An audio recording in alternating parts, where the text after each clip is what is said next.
7 avril 2001, le LOSC reçoit Bordeaux.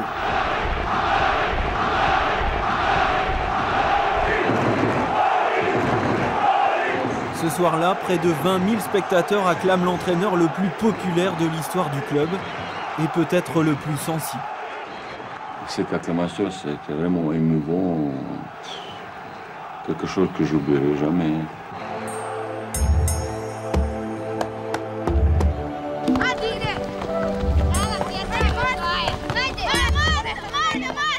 C'est sur ce terrain, près de l'école primaire, dans les années 50, que le petit Vahid réalise ses débuts de footballeur. Nous sommes à Jablanica, en Bosnie-Herzégovine, ville natale de la famille Halilodzic. C'est l'un des 5 frères de Vahid, Eno, qui nous sert de guide. Vous voyez, avant la guerre, le terrain était bien mieux. Avec la guerre, ça s'est beaucoup abîmé.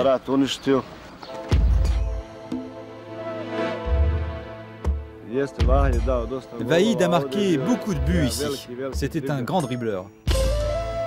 À Jablanica, il existe un café qui s'appelle le Nantes. Eno est le propriétaire d'un établissement qui prend parfois des allures de musée. Sur les murs s'affiche toute la carrière du frère aîné. À 3000 km du stade Grimont-Préjoris, les exploits du LOSC sont suivis à la lettre.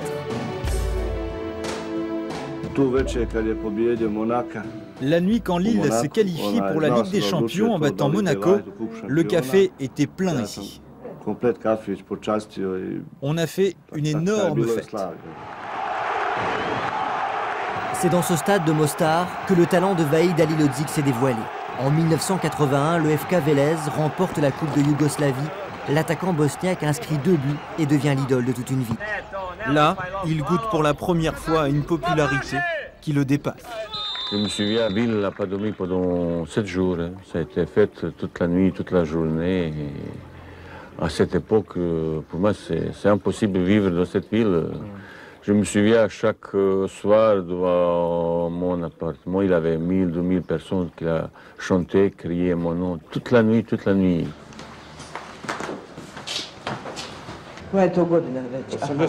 Voici la Coupe de Yougoslavie que le Vélez a remportée en 81. Vahid a vraiment été l'homme du match. Les photos ont souffert avec la guerre, mais les émotions restent intactes quand on évoque le nom d'Halilodzic. Nous sommes au siège du FK Vélez, 2 petites pièces, une machine à écrire et des tonnes de respect. Nous avons eu beaucoup de bons joueurs de football au FK Vélez, mais je pense que Vahid a été l'un des meilleurs.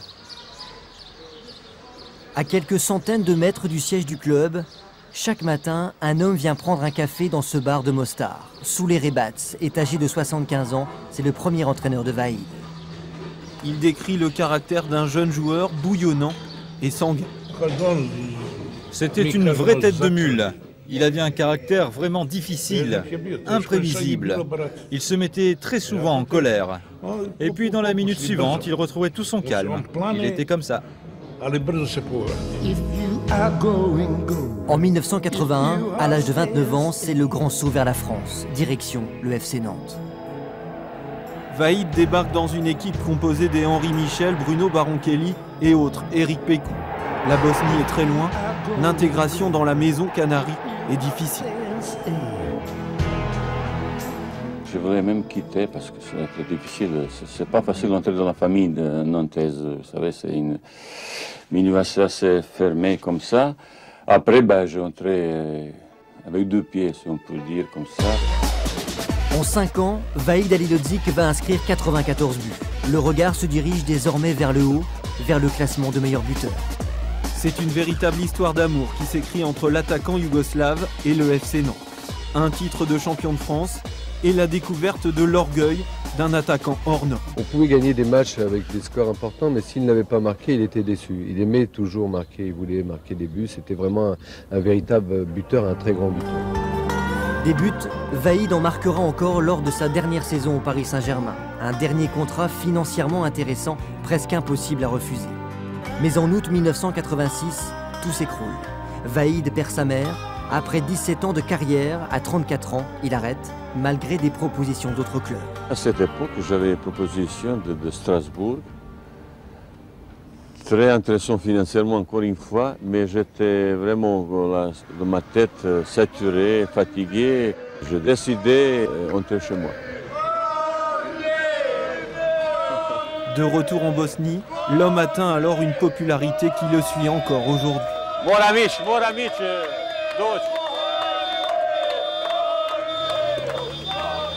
C'est pas mal, hein? 87-92, 5 ans où il fait bon vivre à Mostar. L'homme est riche et prospère, propriétaire d'un café, d'un magasin, d'une boulangerie industrielle, directeur sportif de son ancien club du Vélez. Pendant ces années, la vie est douce, au bord de la Neretva.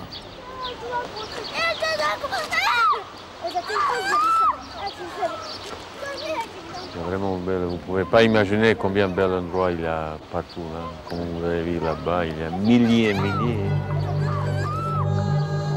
À Mostar, la vie est douce jusqu'à ce mois de mars 1992. La ville et la Bosnie-Herzégovine sont ravagées par une guerre civile. Une guerre entre Croates, Serbes et musulmans qui sépare les voisins, les amis, les familles. La maison de la famille Alilodzic, l'une des plus belles villas de Mostar à l'époque, est brûlée. Ça a été ma maison. Vous voyez qu'est-ce qu'il reste de ça.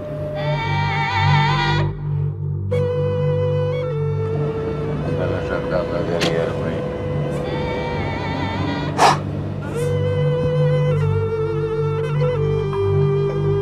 Ça sera plus jamais comme avant, c'est impossible. Vivre vers les gens qui ont haine dans la sang, je ne peux jamais imaginer ça, que les gens ils puissent détester ou comme ça, c'est quelque chose. Pour moi, c'est.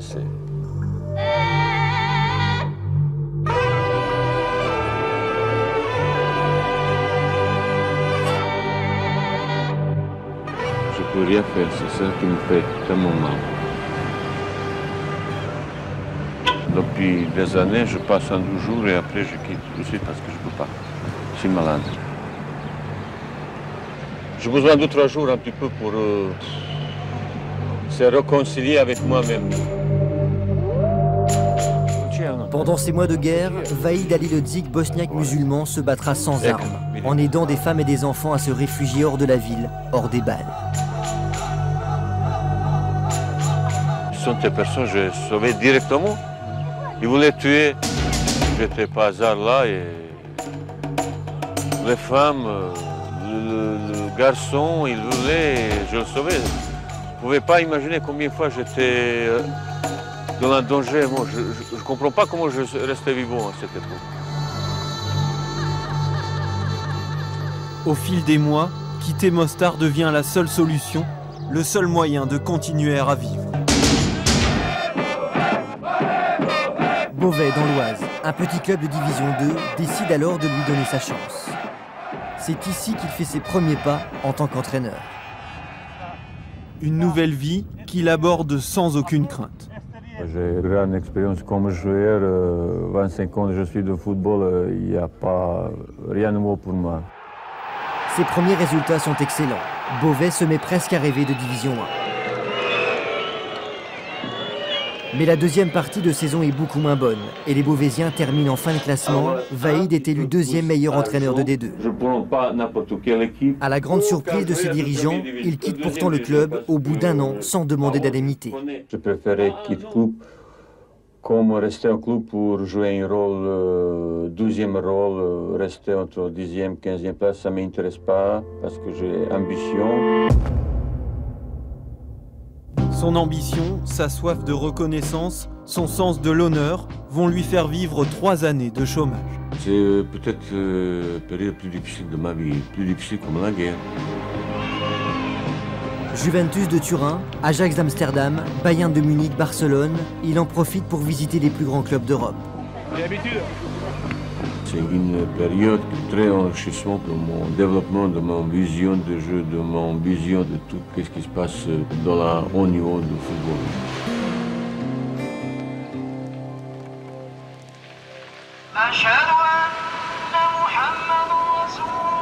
C'est l'appel du Maroc qui va le sortir de la grisaille. Recommandé par son ex-coéquipier nantais Henri Michel, Vahid Alilodzic est embauché par le plus grand club marocain, le Raja Casablanca. Soyez les bienvenus. Très rapidement, il en fait un vrai club pro. Il y impose sa discipline, calmement, fermement. Un homme de caractère, très travailleur, qui sait ce qu'il veut, et surtout un grand mobilisateur de groupe. Et ça, c'est important dans une équipe de football, d'avoir un coach qui mène très très bien le groupe. Avec ce groupe, Warid va tout gagner. En décembre 1997, il remporte même le titre suprême, la Coupe d'Afrique des clubs champions.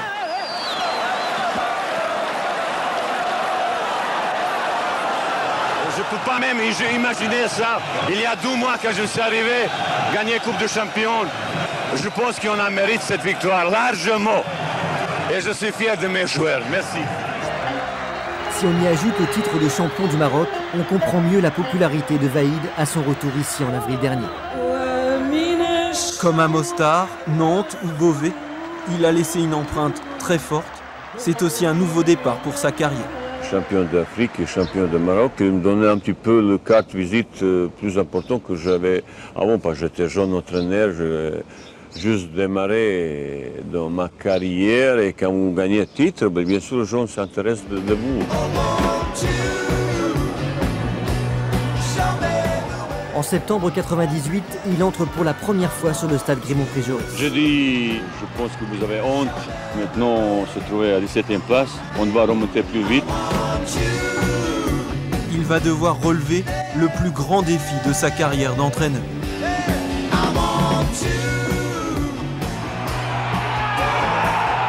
Dès le premier match, son arrivée provoque un déclic. Le LOSC a fait le bon choix. Vous ne pouvez pas dire sur sa carte de visite, c'est du sûr, c'est pas vrai. Bon, j'ai senti l'homme surtout essentiellement, c'est ça que j'ai senti. Bon, avec, je dirais, une sincérité, une vérité, et puis cette farouche volonté qu'il a, et qui en fait, j'ai dit, ce sont des qualités que je sens bien et dont on a besoin. On fait le pari, c'est un pari toujours. Pour faire passer cette équipe des fins fonds de la Division 2 au sommet de la D1, la méthode Halilhodžić est radicale. Une exigence de chaque instant, un regard sur les joueurs toujours bousculant. Il ne va pas par 4 chemins, on parle droit dans les yeux et en général ce qu'il dit, il le fait. La prochaine fois qu'il va jouer avec moi, David-toi. Peu à peu, l'exigence s'est transformée en mode de fonctionnement accepté par tous, parfois même dans la joie. En plus il a des résultats, donc c'est vrai que c'est difficile de dire quoi que ce soit. On est obligé d'accepter cette rigueur à partir du moment où il y a ses résultats et on voit qu'il est dans le vrai, quoi. Meneur d'hommes, Halilhodžić est désormais aussi reconnu pour ses talents de tacticien. Ça veut dire 2 touches, libre, 2 touches, libre. Sa force, avoir su s'adapter à son effectif pour bâtir un style. Il aime ça, quoi. Il aime travailler tactiquement, il aime la perfection tactique ou technico-tactique. Et à l'arrivée, on en fait pas mal. Voilà, voilà. Vas-y, remonte, voilà. Ajoutez à cela un souci permanent de la préparation physique et un grand sens du collectif. Et voici le LOSC version Vaïd. La phrase qui m'a marqué au début qu'elle est arrivée et qui répète très souvent, c'est-à-dire on a le droit d'être mauvais, mais on n'a pas le droit de ne pas se bouger. La première récompense de l'entraîneur du LOSC arrive en mai 2000. Après 2 ans et demi de Division 2, Vaïd goûte à sa première grande joie lilloise. C'est joie. Vous voyez comment je suis, hein. Qu'est-ce que vous voulez?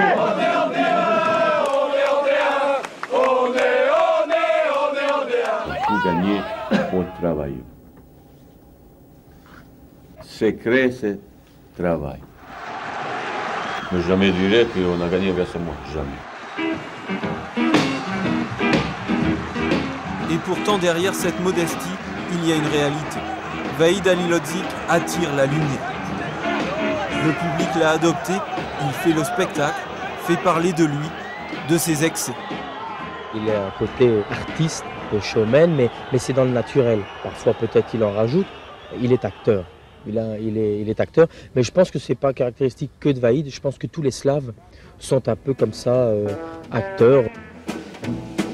Je vous dis, franchement, je suis un petit peu embêté de la situation où on se trouve actuellement. Devant les journalistes aussi, il sait avec son accent bosniaque faire passer ses messages. Le feuilleton « Je reste, je pars » a parfois amusé, souvent agacé. Il a en tout cas marqué la saison.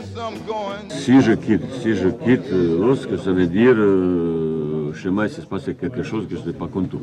Même si lorsque obtenir jouer Coupe d'Europe, je l'interdis. Faut dire petite équipe, petit stade, petit entraîneur, comme ça, ben, c'est ça, je ne comprends pas tout ça. Non, je reste entraîneur.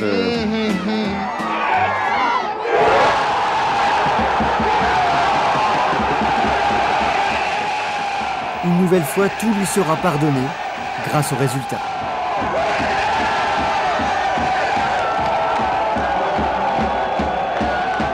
Une troisième place, la Coupe d'Europe, ce que le LOSC n'avait jamais pu atteindre, Vahid Halilhodžić le vit et le savoure.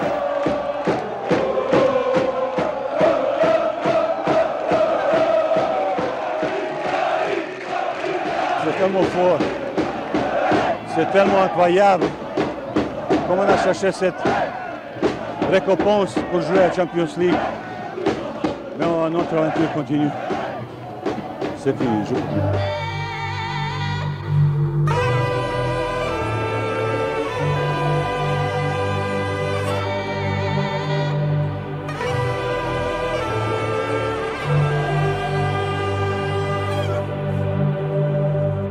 Juste quelques instants de bonheur avant de se remettre au travail.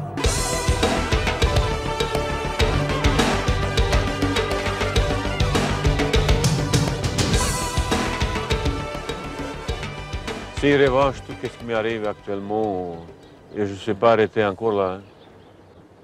Encore aller plus loin. Ah bah, j'irai encore beaucoup plus loin. C'est ça, j'ai une force énorme.